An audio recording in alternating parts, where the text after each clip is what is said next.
I think this one you can actually go in. See a little dome at the top there?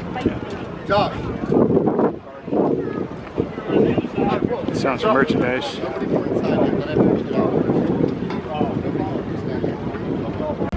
Just want us to wait a few minutes before we can go in.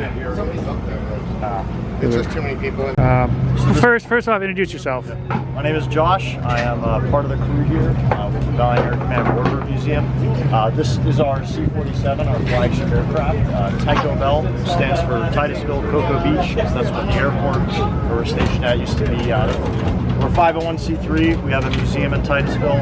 About 55 different aircraft. This particular aircraft is a combat veteran of World War II. It saw combat on D-Day, Market Garden, Battle of the Bulge, Operation Dragoon. And after the war, it flew in the Berlin airlift, and then it was sent to Norway, and then Denmark, flew in their air forces, and gave VIP transport, including the Danish Queen. It was built in 1942 in Long Beach, and in the early 80s, it came over to the U.S. for the first time again, and she's been flying with us ever since, still flies, and she's a pretty awesome aircraft. Do you know about what year it was built? 1942, Long Beach, California. And when did it officially retire from military service? Officially retiring is something, I don't know the official date because it was sold to Norway and then Denmark, but it flew in the USAF, I believe, until 1950 because it did see action in the Berlin airlift when the Soviets cut off access to the city and they airlifted everything in. So at least until then. Now, how did you guys get the plane? I believe it was part of an exchange program. Obviously, unfortunately, I was not around in the 80s, but I believe it was sent from Denmark here, and it's all volunteer maintained and operated. Can you talk a little bit about the maintenance that goes into this? Yeah, so probably for every flying hour it does at least 3 hours of maintenance. I do a lot of cleaning and inspecting on the aircraft, mainly because that's how you find a lot of cracks and damage. Oh, my dad. Steve! Sorry about that. We have a mechanic on staff all the time. He used to fly DC-3s in Alaska. That's pretty awesome. What does it cost to maintain this plane? I don't know off the top of my head, but it's definitely a lot. It's mainly because the aircraft, you know, most stuff isn't being produced anymore. They're not building any more DC-3s. There's only about 150 or 200 left in the world. So what do you do? More expensive. Do you have to find old stock, or do you manufacture new parts? It's a bit of both. Old stock gets more and more expensive. For example, the engines they send, they get overhauled. So no new engines other than the ones that already existed, I believe. Don't quote me on that. Yeah, that's pretty much it. Does this need special license because it is a vintage plane? I believe it's registered as an experimental aircraft, but as for special stuff, no. If you want to fly it solo as PIC, you do need a type rating because it is over 12,500 pounds. So who does fly it? A small selection of volunteers at the museum. We dedicate all our time to keep her clean, keep her maintained, and fly her. She flies maybe, you know, anywhere from 1 to 4 times a month, depending on how busy we are. The main way we earn revenue to keep this really flying national monument in service is it does paradrops, paratrooper operations. So you see that door right there. We'll close both, and then that door pops right out. So all the paratroopers hook up to the static line, you'll see, and they jump out. So there are a few groups across Florida, like Brooksville, Denellen, Palatka, that jump out of this plane. So does this get pressurized when you go up? No pressurization. I believe the highest it's gone in the past, since I've been here, is 10,000 feet. And that was once for the Army. Usually we're jumping at 2,000–3,000 feet. So has anyone jumped from this recently, or is it just this weekend? Yep, this weekend. When you got to fly this, do you need like special training to fly a vintage plane, or is it kind of similar, pretty much similar to, say, a modern one? Well, I don't have a whole lot of time logged, so I can't speak too much about that. If you ask some of the folks up there, they're pilots, they'll be able to tell you. From pilots that are very experienced that I've talked to, it has been described to me as just a really big cub. I can tell you from my experience, the ailerons on this thing are very heavy. Rudder is about normal, and the the elevators are a little lighter than usual. But special training, the aircraft, the biggest system here is the hydraulic system.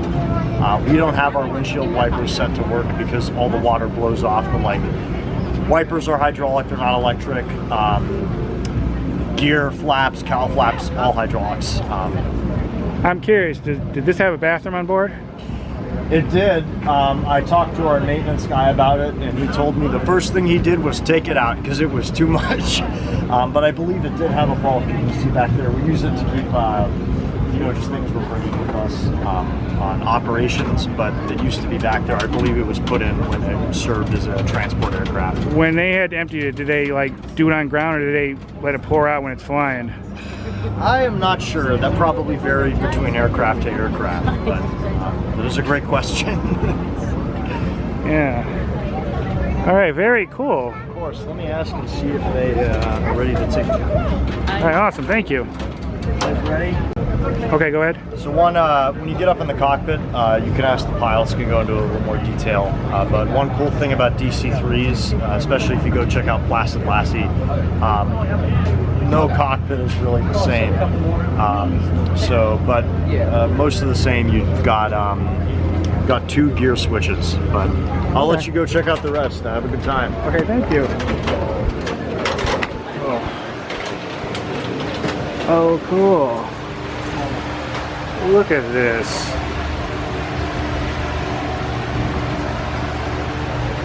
This is awesome. Hi. Can we peek in there? Yeah. If you want to wait for them to get done, make it a nice. Okay, sure. Get a better shot.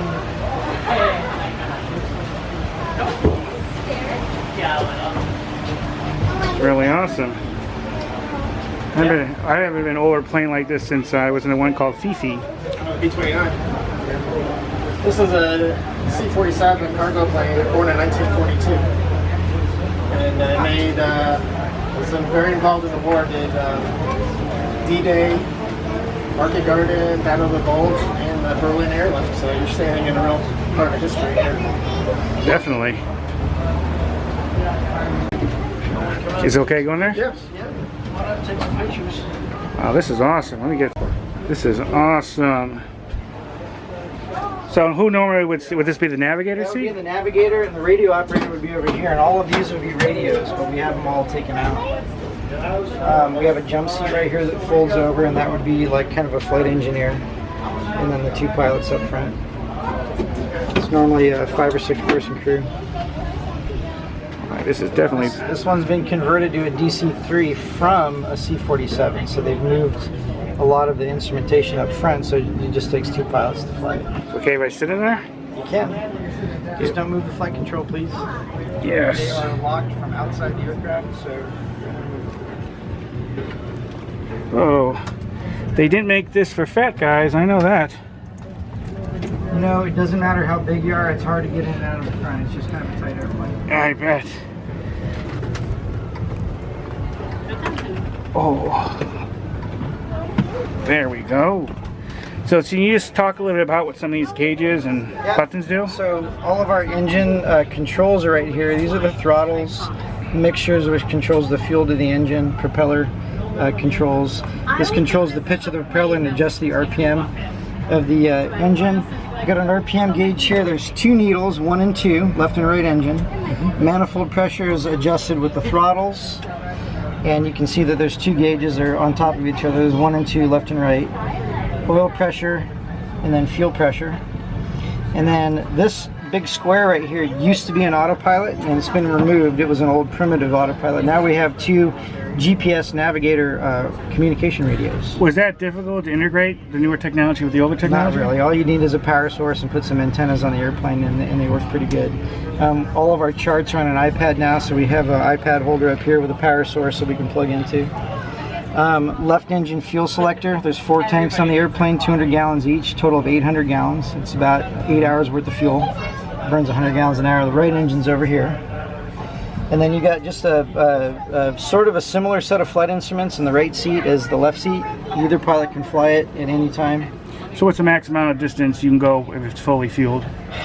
You know, I'd have to do the math, but it flies about 135 knots, and we can go 7 hours and still have an hour's worth of fuel left if we're topped off. So that'll give you kind of an idea. I'd have to bust the calculator out, but it's a good amount of distance. It's a lot longer than your bladder can take. People want to land and use the facilities before you run out of fuel.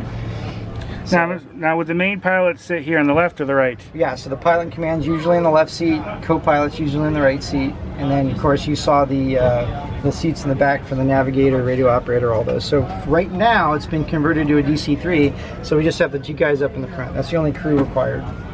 So when they're flying, I'm assuming this window's closed? We actually leave them right about here, and all the air that comes in from the fuselage kind of comes up into the cockpit and flows out that opening right there, so we get a lot of airflow. It actually stays nice and cool. So you get a breeze, you said coming from down here? Coming from in the fuselage in the back, and it kind of comes up into the flight deck and goes out the windows. It's a little bit of a low pressure area around the windows, so as the air rushes by, it kind of sucks air out. Now, if someone was trained to be a modern pilot, to fly a more modern plane, would they be able to fly this, or do they need some special training? This one requires a type rating to be a pilot in command. So it's actually listed as a DC-3 on your license when you get type rated. To be a co-pilot, you just have to have a commercial license, multi-engine license. You have to have a tail wheel sign off because it sits on its tail, and you can be a co-pilot. And then you need 3 landings and some emergency procedures training, and then you can act as a second in command. Is all this glass original? I actually don't know. I've only been volunteering at the museum for 3 years, and we have not changed any of this stuff since I've been there. It could be original. It could have been changed maybe 2 or 3 times. Is it special glass or is it regular? It's just regular glass. Wow. The side windows are Lexan plastic or some sort of polycarbonate. These windows are both glass.